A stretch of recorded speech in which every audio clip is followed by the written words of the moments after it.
Plastic ব্যবহার ও ব্যবস্থাপনা আন্তঃস্কুল বিতর্ক প্রতিযোগিতা ২০২৪ সিরাজগঞ্জে পর্ব অনুষ্ঠিত বিষয়ে বিস্তারিত জানাচ্ছেন সিরাজগঞ্জ জেলা প্রতিনিধি হোসেন আলী ছোট্ট।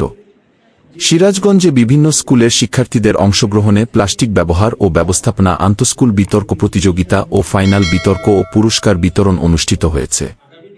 শনিবার ২৮ সেপ্টেম্বর দুপুরে সিরাজগঞ্জ অফিসার্স ক্লাব হলরুমে ২ দিনব্যাপী বাংলাদেশ ডিবেট ফেডারেশনের আয়োজনে আন্তঃস্কুল বিতর্ক প্রতিযোগিতা ও ফাইনাল বিতর্ক এবং পুরস্কার বিতরণ অনুষ্ঠান আয়োজন করা হয়েছে। অনুষ্ঠানে সভাপতি প্লাবন গাঙ্গুলির সভাপতিত্বে প্রধান অতিথি হিসেবে উপস্থিত থেকে বিতর্ক প্রতিযোগিতা বিজয়ী ছাত্রছাত্রীদের হাতে পুরস্কার তুলে দেন অতিরিক্ত জেলা ম্যাজিস্ট্রেট লিটুস লরেন্স চিরান।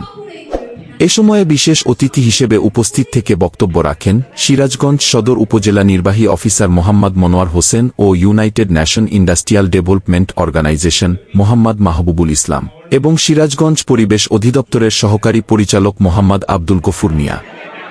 এছাড়া আরও উপস্থিত ছিলেন senior vice president Mahmudul Alam Rasel, Bangladesh debate federation সাধারণ সম্পাদক জিহাদ আল মেহেদি। অনুষ্ঠানটি সঞ্চালনা করেন সহসাধারণ সম্পাদক মোহাম্মদ মাহমুদুল হাসান। বিতর্ক প্রতিযোগিতায় চ্যাম্পিয়ন হয়েছে বিপক্ষ দল police lines school and college Sirajganj. Runners up হয়েছে পক্ষ দল পিডিবি হাই স্কুল সিরাজগঞ্জ।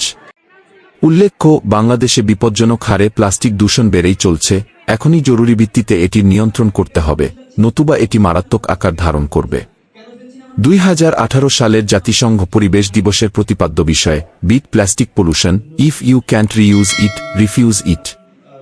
অর্থাৎ প্লাস্টিক দূষণ বন্ধ করুন, যদি আপনি এটিকে পুনরায় ব্যবহার করতে না পারেন প্রত্যাখ্যান করুন। প্লাস্টিক হল একটি সিনথেটিক বস্তু যেটি বড় জৈব পলিমার থেকে তৈরি হয়, যেমন পলিইথাইলিন, পিভিসি, নাইলন ইত্যাদি। প্লাস্টিক অপচনশীল বর্জ্য বলে এটি পরিবেশে ৫০০ থেকে ১০০০ বছর পর্যন্ত টিকে থাকতে পারে।